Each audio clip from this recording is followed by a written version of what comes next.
Yes, first we will take your attendance.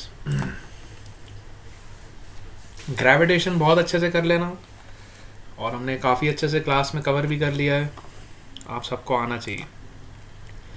15 chapter कौन सा है?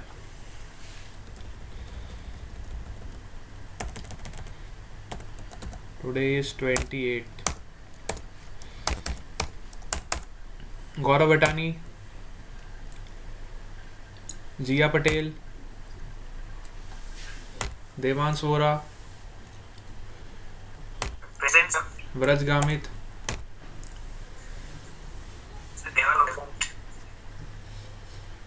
यक्ष, present sir. Prerak Tailor, Harsh Patel, present sir. Chaudhary Daksh, Harsh Patel present sir. Sir Harsh Patel present. Okay बेटा, हो गया प्रेजेंट। देखो स्क्रीन पे दिखाई दे रहा है आपको बेटा, स्क्रीन देखो अपनी। Elvina Vasava, present sir. Chaudhary Daksh present. हाँ बेटा, चौधरी दक्ष आपका प्रेजेंट लग गया।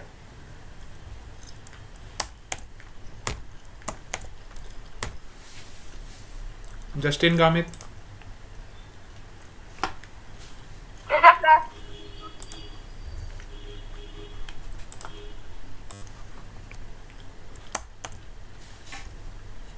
Aditya Chaudhary,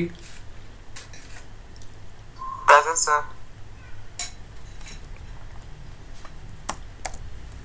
Tanvi Parmar, Dev भलोड़िया,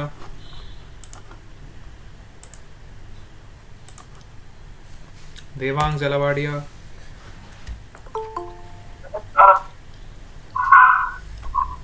Prince Rathod, present sir.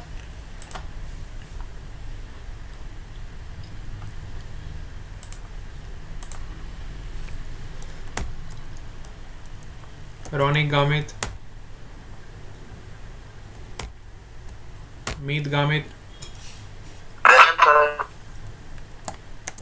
Vishesh Patel, Naiti Chaudhary, Vrat Gamit present sir.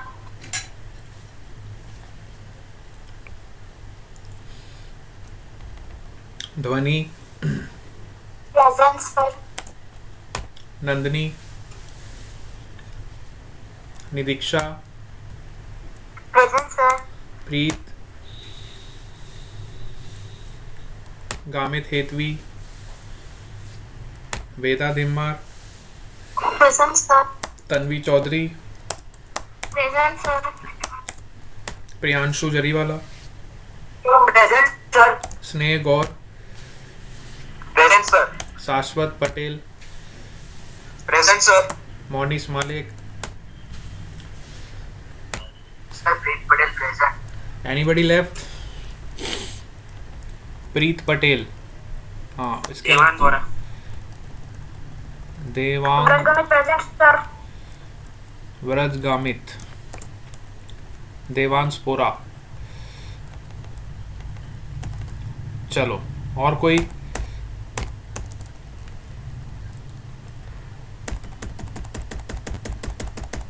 Yes बेटा, किसी का अटेंडेंस रह गया हो तो बताओ, जिसका नेम नहीं आया हो। किसी का नेम लिस्ट में नहीं है तो बताओ। Done?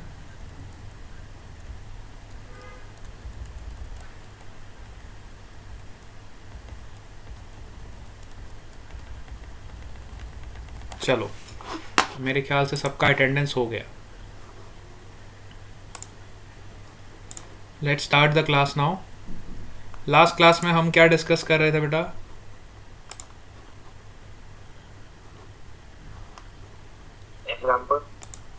Examples on work and energy, right? We have started the chapter work, energy, power, in which we have discussed the definition of work and we are doing different examples of work. अब सबको work done निकालना आ गया अच्छे से? Yes Yes. Yes, sir. है ना? अगर आपको वर्क डन निकालने के लिए बोला जाए तो क्या आप इजीली निकाल दोगे? Yes, sir. Yes, उसके sir. बाद हमने एनर्जी के बारे में डिस्कस किया था, डिफरेंट फॉर्म्स ऑफ एनर्जी। बताओ हमने कौन कौन से एनर्जी के टाइप्स डिस्कस किए थे लास्ट क्लास में? Anybody remember? We have also discussed the forms of energy.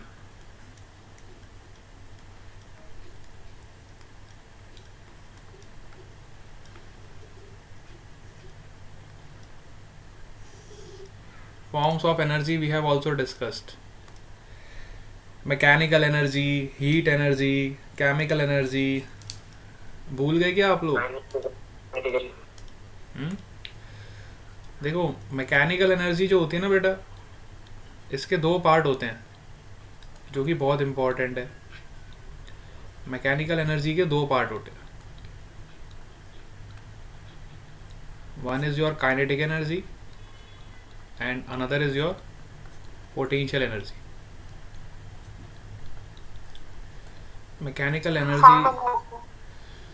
है ना?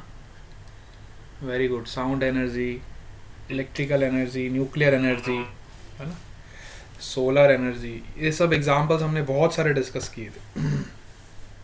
लेकिन अभी हम इन दो एनर्जीज पे फोकस करेंगे।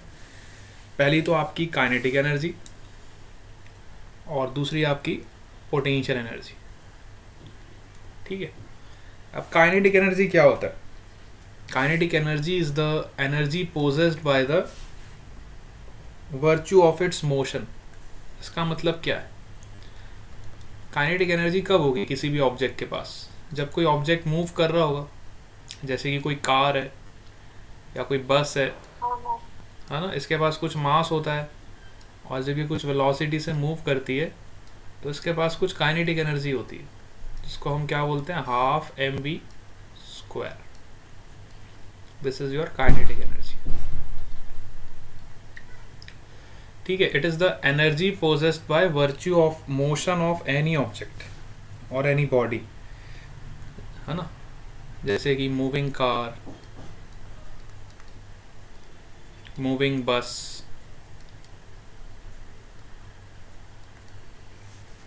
Flying aircraft. देखा एरोप्लेन जब फ्लाई करता है, एरोप्लेन के पास कुछ मास होता है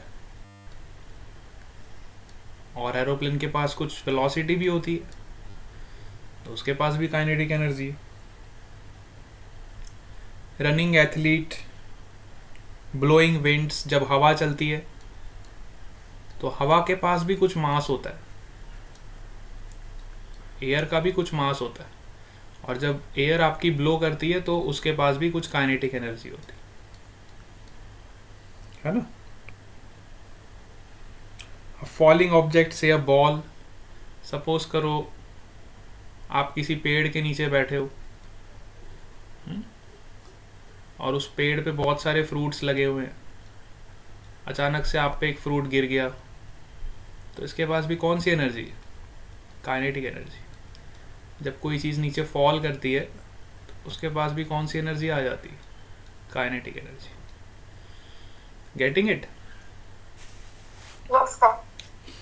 सो काइनेटिक एनर्जी का जो एक्सप्रेशन होता है, it is given by half of mv square, where m is the mass of the object and v is the velocity by which it is falling. अगर फॉल हो रही है तो फॉलिंग की है, अगर वो ऑब्जेक्ट मूव हो रहा है तो उसकी मूविंग वेलोसिटी होगी। ठीक है, तो इस तरह से हम काइनेटिक एनर्जी को डिफाइन करते हैं। अब काइनेटिक एनर्जी को थोड़ा और ध्यान से अगर हम देखें, है ना, तो हम सबको पता है, देखो जो हमारा फोर्स होता है किसी भी बॉडी में,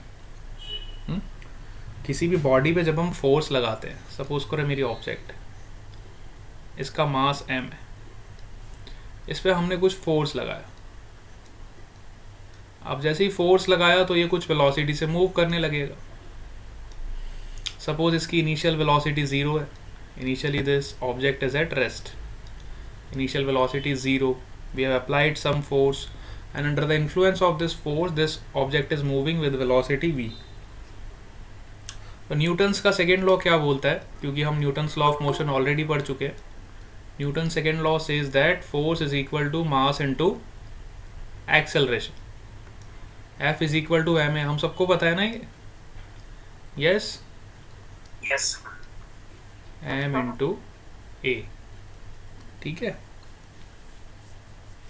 तो अगर इस ऑब्जेक्ट पे कुछ फोर्स लग रहा है बेटा, और ये ऑब्जेक्ट कुछ वेलोसिटी से मूव कर रहा है, तो कुछ टाइम के बाद ये ऑब्जेक्ट यहाँ पे कहीं पहुँच जाएगा, मतलब इसका डिस्प्लेसमेंट भी होगा।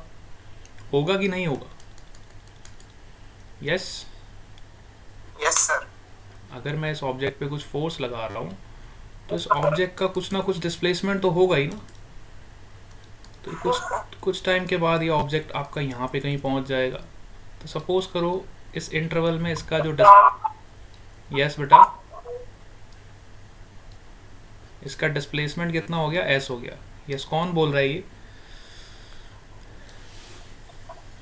है बेटा? Who is that? Devang, sir. बोलो। Yes, Devansh. So Devang. Devang. Yes, sir. Devang. Devang Jalavadiya. Dev. हाँ बेटा बोलो, क्या बोल रहे हो?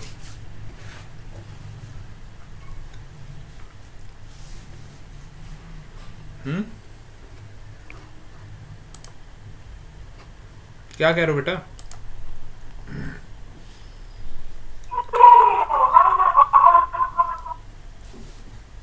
देखो, अगर कोई ऑब्जेक्ट पे हम फोर्स लगा रहे हैं और वो फोर्स के इन्फ्लुएंस में अगर मूव हो रहा है,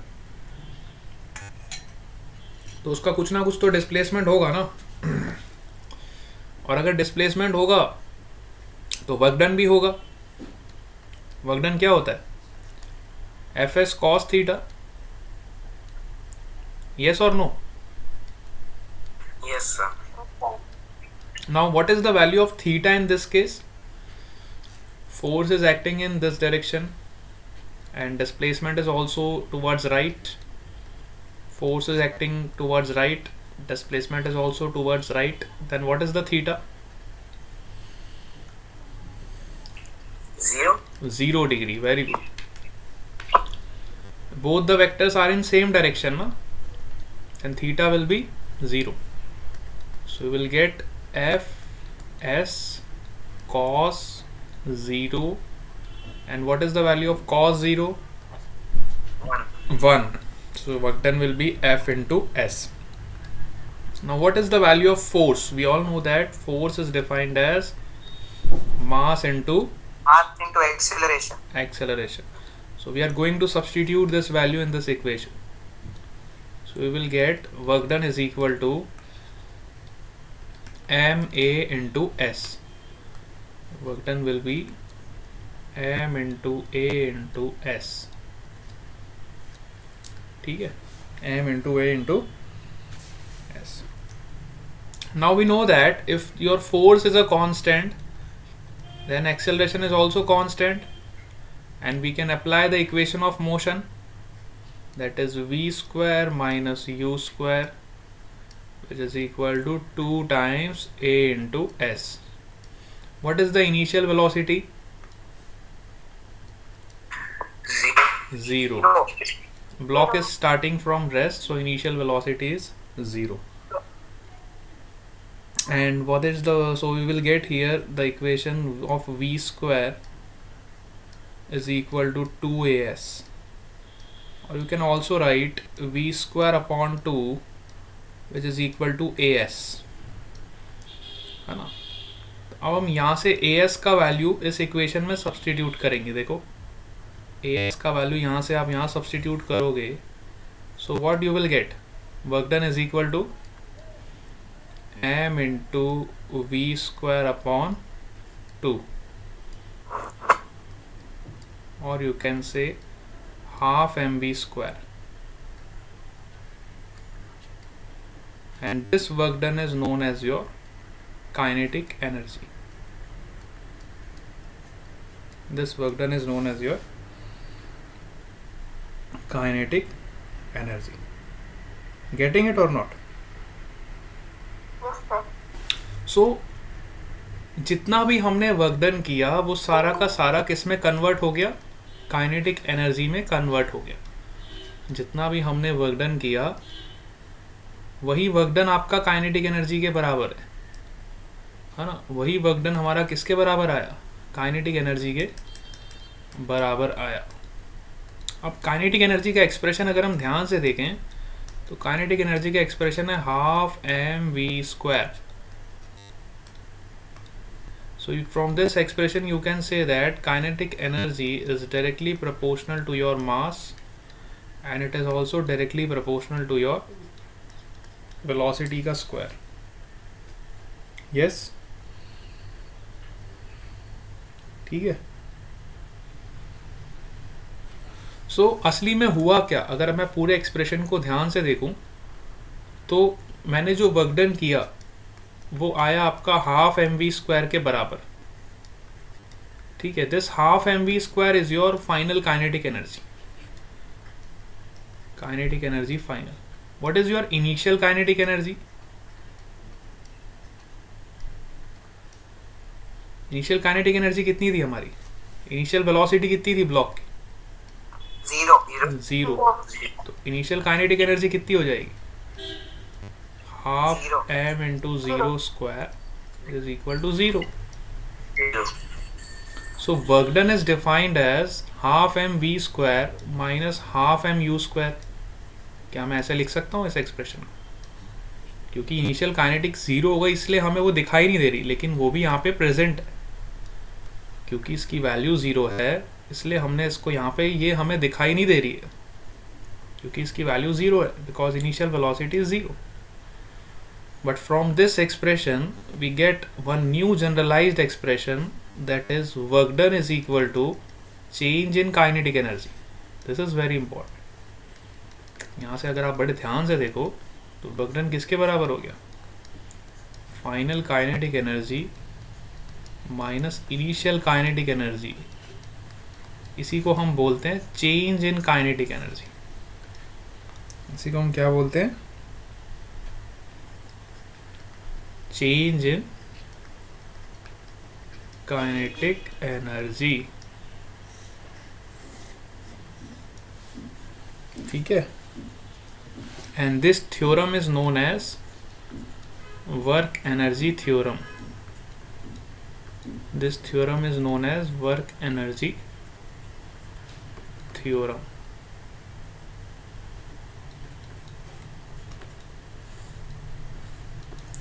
This theorem is known as your work energy theorem. Getting it, all of you? Yes sir. अब हाँ बेटा, यस। कौन बोल रहा है बीच बीच में?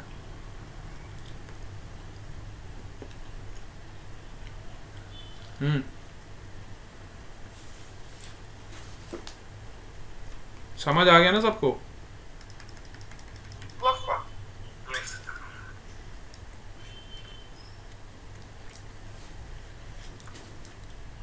कोई डाउट है तो बताओ। बहुत इंपॉर्टेंट थ्योरम है ये। This theorem is very very important. अब इस पे एक दो एग्जांपल्स देखते हैं। देखो, एग्जांपल नंबर 1।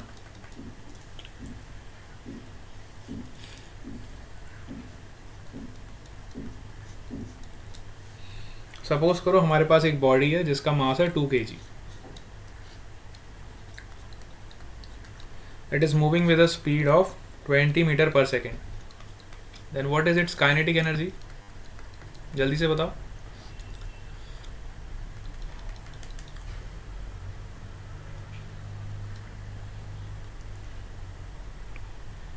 यस, ये तो सिंपल क्वेश्चन है. बहुत सिंपल क्वेश्चंस आपको करवा रहा हूँ पहले, फिर अच्छे क्वेश्चंस करो. 20.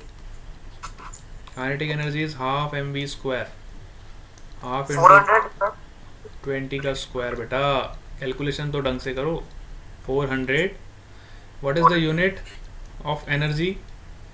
जूल्स. काइनेटिक एनर्जी का यूनिट क्या होता है? Joules. Come on to next example. Suppose we have a moving body which is moving, which has a mass of 30 kg. इसका मास कितना है 30 kg, और इसके पास 60 जूल्स ऑफ एनर्जी है. इसके पास कितनी एनर्जी है 60 जूल्स एनर्जी है. तो इसकी स्पीड कितनी होगी? What is the speed of this object? 30 kg का मास है और इसके पास एनर्जी कितनी है 60 जूल्स. 60 4 जूल्स. मीटर पर सेकंड. हाँ बेटा 4 मीटर पर सेकंड. कैलकुलेशन नहीं कर रहे हो बराबर. 60 जूल्स इसके पास काइनेटिक एनर्जी बेटा. काइनेटिक एनर्जी क्या होता है? Half M V square. एक ही फॉर्मूला लगाना है, half into 30 V square which is equal to 60. देखो बेटा 3 2 जा 6, V square is equal to 4. तो वी का वैल्यू क्या हो जाएगा बेटा 2. रूट कौन लेगा? यस सर, स्क्वायर भूल गया था मैं. हाँ, ऐसा नहीं करना बेटा. एग्जाम में रूट लेना Yes, sir. भूल जाओगे तो दिक्कत हो जाएगी. Come on to next example number 3. A force is acting on a mass of 10 kg. Let's say we have a mass of 10 kg and इस पे कुछ फोर्स लग रहा है. ठीक है. If the velocity of the body changes from, initially it is moving with 5 meter per second and then it is moving with a 3 meter per second. ठीक है. If its velocity changes from 5 meter per second to 3 meter per second, initial velocity is 5 meter per second, final velocity is 3 meter per second, then what is the work done by this force? What is the work done by this force? So अभी हमने एक theorem पढ़ी थी. 45 joules. हाँ बेटा, 45 joules. कैसे निकाला 45? Sir वो हाफ फिर उसका वेट फिर वैसे. कैसे निकालोगे बेटा? वर्क डन क्या होता है? फोर्स इनटू डिस्प्लेसमेंट होता है. ना आपको फोर्स का वैल्यू पता है, ना आपको डिस्प्लेसमेंट का वैल्यू पता है, कैसे निकालोगे? हमें तो खाली इनिशियल और फाइनल वेलोसिटी पता है. अभी मैंने आपको एक थ्योरम बताई थी. Work done is equal to change in kinetic energy. Kinetic energy. You will apply this equation. Work done is equal to change in kinetic energy. So half into m into v square. Final velocity is 3 minus half into m into u square. Initial velocity is 5. इसको solve करो, देखो negative आएगा answer. क्या answer आ रहा है? Solve करके बताओ.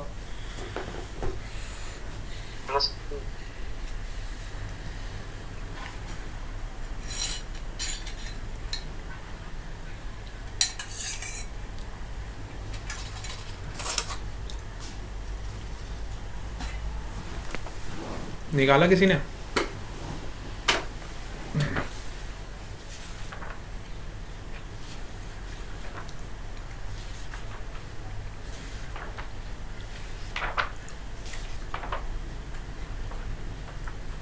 Sir minus 330. Yes, minus 80. -80 is the correct answer. The change in kinetic energy is -80 joules. मतलब आपका वर्क डन देखो नेगेटिव आ रहा है. वर्क डन कैसा आ रहा है? नेगेटिव. वर्क डन नेगेटिव होने का क्या मतलब हुआ? क्या कोई मुझे बता सकता है?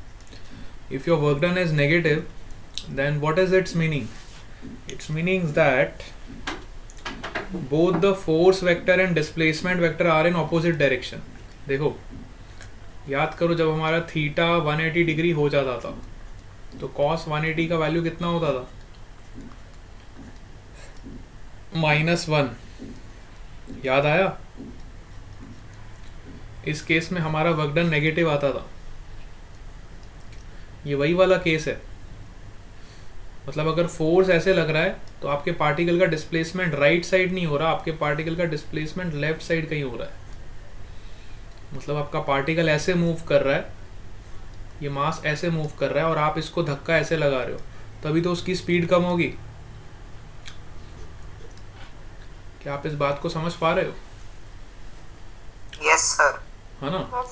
Yes sir. क्योंकि मास अगर इधर मूव कर रहा है, डिस्प्लेसमेंट इधर होगा, फोर्स इधर लगेगा, तभी आपका थीटा 180 डिग्री होगा, तभी आपका वर्क डन नेगेटिव होगा।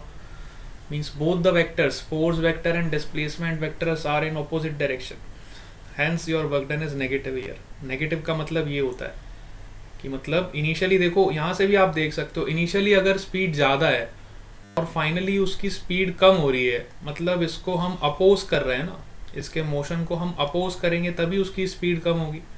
तो डिस्प्लेसमेंट इधर होगा और हम धक्का इधर लगाएंगे तभी उसकी स्पीड कम होगी। ठीक है ना? चलो आ जाओ नेक्स्ट एग्जांपल पे। हमारे पास सपोज करो एक बस है। ठीक है, देखो बेटा बेसिक एग्जांपल्स करवा रहा हूँ, इस तरह के एग्जांपल्स एग्जाम में आते हैं, तो ये जितने भी एग्जांपल्स करवा रहा हूँ ये सब अपनी कॉपी में नोट डाउन कर लेना। सपोज वी हैव अ बस ऑफ मास 10,000 kg। इतनी बड़ी सी बस है, बस का मास तो हम सबको पता है बहुत ज़्यादा होता है, 10,000 kg। ठीक है, it is moving with a velocity of, generally बस किस पे चलती है, ज़्यादा से ज़्यादा 60 किलोमीटर पर आवर। ठीक है, then calculate the work done to stop this bus. अब मुझे इस बस को रोकना है, रोकने के लिए मुझे कितना वर्क डन करना पड़ेगा? इस बस को रोकने के लिए मुझे कितना वर्क डन करना पड़ेगा, ये मुझे निकालना। एक बस को आपको रोकना है तो आपको कितना वर्क करना पड़ेगा, तो कैसे निकालेंगे? हम सबको पता है work done is equal to change in kinetic energy. Yes और no? Yes sir. Half M V square minus half M U square. U square. अब फाइनली बस आपकी रुक जाएगी, तो रुक जाएगी तो आपकी फाइनल वेलोसिटी क्या हो जाएगी? जीरो हो जाएगी, क्योंकि फाइनली बस आपकी स्टॉप हो जाएगी ना। इनिशियल वेलोसिटी कितनी दी हुई? 66 किलोमीटर पर आवर। 60। ठीक है, it is 60 kilometre per hour. इसको मीटर पर सेकेंड में कन्वर्ट करो तो कितना आएगा? 50 upon। Yes,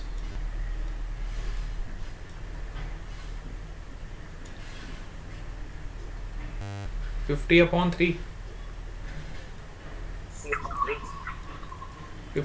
3 metres per second. ठीक है, सो हमें वर्क डन कितना मिल जाएगा? देखो फाइनल काइनेटिक एनर्जी तो जीरो हो गई, माइनस इनिशियल काइनेटिक एनर्जी कितनी हो जाएगी? Half into 10,000 into you square means 50/3 का होल स्क्वायर। इसको सॉल्व करो तो कितना आंसर आएगा वर्क डन?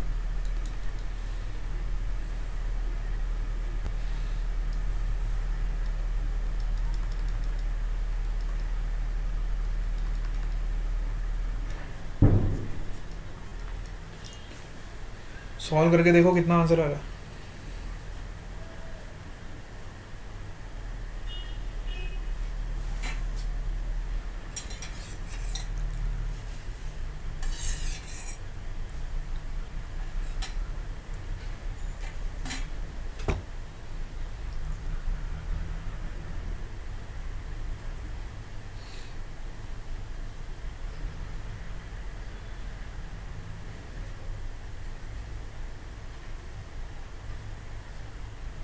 यस बेटा, किसी ने सॉल्व किया?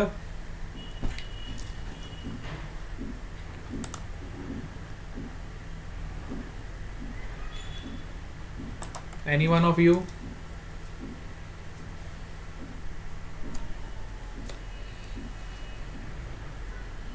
बहुत बड़ा आंसर आएगा मेरे ख्याल से,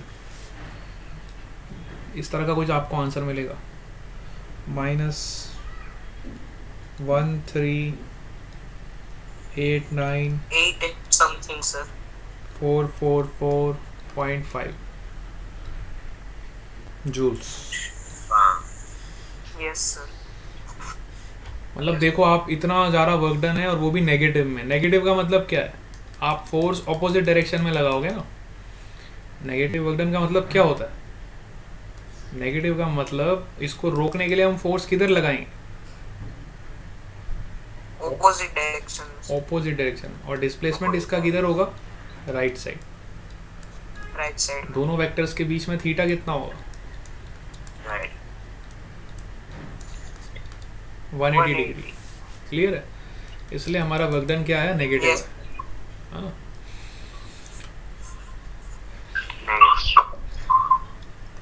चलो आ जाओ नेक्स्ट एग्जाम्पल पे। Example number 5।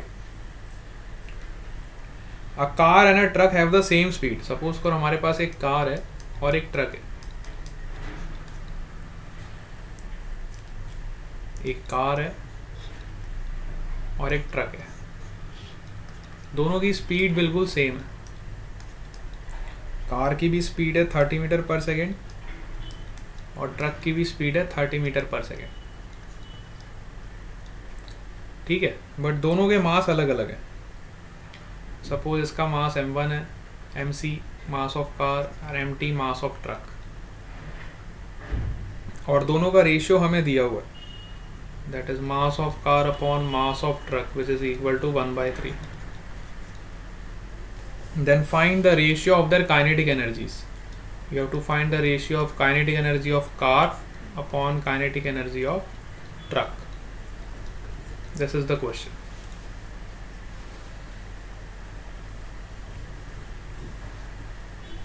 Now what is kinetic energy? Work done. 1/2 mv square। तो पहले कार की काइनेटिक एनर्जी निकालो कितनी होगी।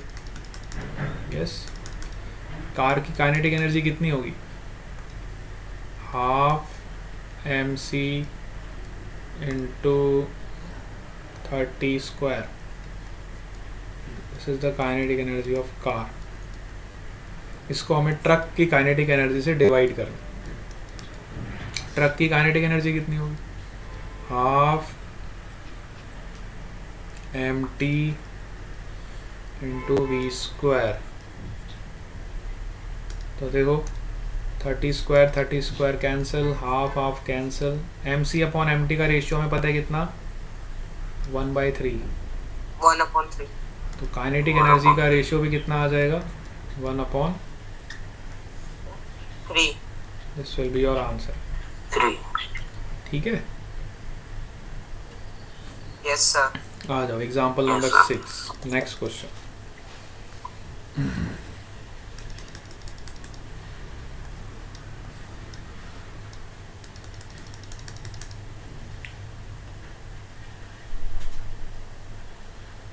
सपोज हमारे पास एक बॉडी है, इसका मास है 5 kg। Initially it is at rest. You can say initial velocity is 0 and we have applied a force of 20 Newton on this body. इस पर हमने 20 Newton का एक फोर्स लगाया। Then we have to find the kinetic energy of this body. What is the kinetic energy of this body in the end of 10 seconds? What is the kinetic energy at the end of 10 seconds? 10 second के बाद इसकी kinetic energy कितनी होगी।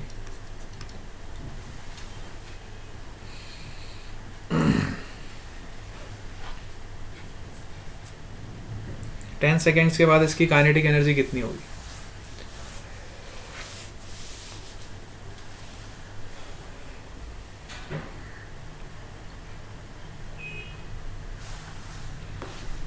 कैसे करेंगे इसको,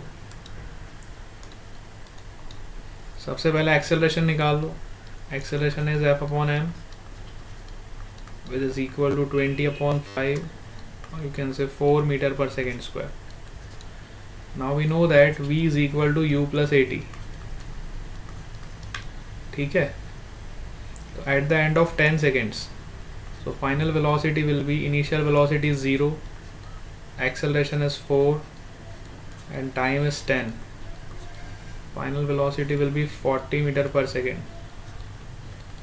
So what is the kinetic energy? per second, sir. Half mv square, half into 5 into 40 का square. This will be the kinetic energy at the end of 10 seconds. कितना आएगा यहाँ से सॉल्व करोगे तो 4000 joules. और क्लियर? इस तरह Yes, के sir. क्वेश्चंस इस पे आ सकते हैं काइनेटिक एनर्जी. और करवाऊँ क्या? नहीं, मेरे ख्याल Yes, से sir. सब तरह के क्वेश्चंस करवा दिए. अब आप सॉल्व करो इसको. चलो एक क्वेश्चन आपको देता हूँ, अब आप खुद से सॉल्व करो. ठीक है, अब मैं कुछ भी हेल्प नहीं करूँगा. एक क्वेश्चन प्योर आपको सॉल्व करना है. एक क्वेश्चन आपको दे रहा हूँ, आपको खुद से सॉल्व करना है और अभी मुझे आंसर भी बताना है. Example number 7.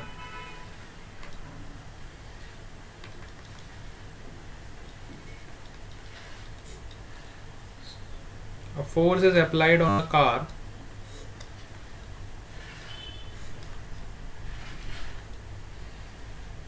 of mass 1500 kg.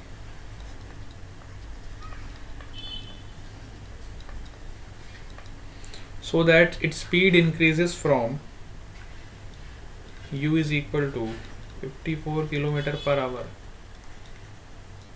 to v is equal to 72 km per hour. जैसे ही हम फोर्स लगाते हैं कार पे तो उसकी स्पीड इंक्रीज हो जाती है 54 से 72. Then find the work done by this force. इस फोर्स के द्वारा कितना वर्क डन होगा?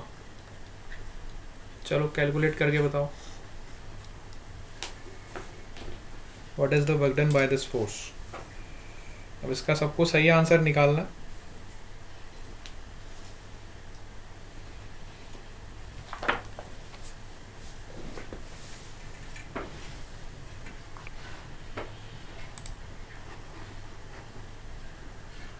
देखते हैं किसका आंसर सही आता है.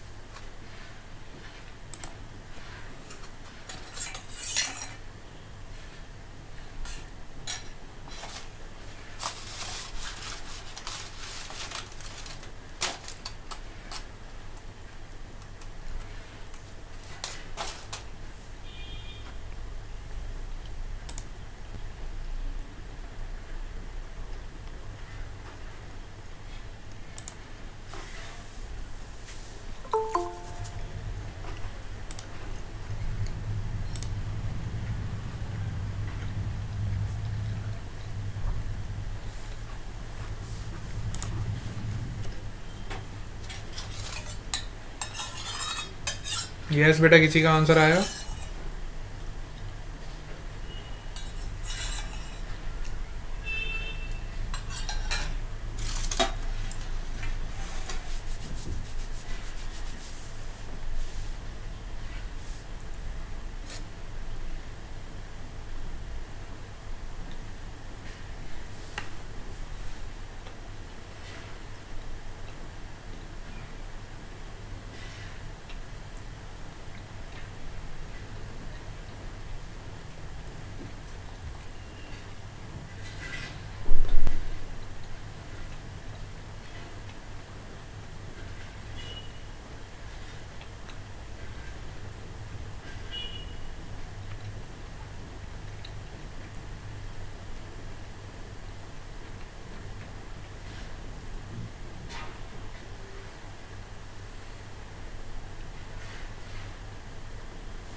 ये किसने आंसर निकाला बेटा? क्या नाम है?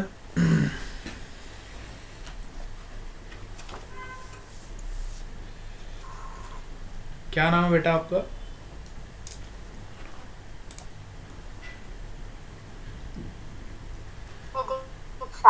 नितिक्षा. नितिक्षा ने बिल्कुल करेक्ट आंसर निकाला. 131250 joules. 50 joules. This is the correct answer. Very good बेटा. और किसी ने निकाला? देवांग ने भी निकाल दिया। चलो बहुत अच्छा। आज मैं आपको इसी के क्वेश्चंस दे दूंगा प्रैक्टिस के लिए। लास्ट क्लास का भी होमवर्क दे दूंगा, इस क्लास का भी दे दूंगा, ठीक है। मतलब वर्क डन का भी क्वेश्चंस दे दूंगा और काइनेटिक एनर्जी के भी क्वेश्चंस दे दूंगा। So today you will get a mix homework of work done as well as kinetic energy, ठीक है। Okay, bye bye to all of you. Today we are ending our session here. Bye, sir. Bye, sir. Okay.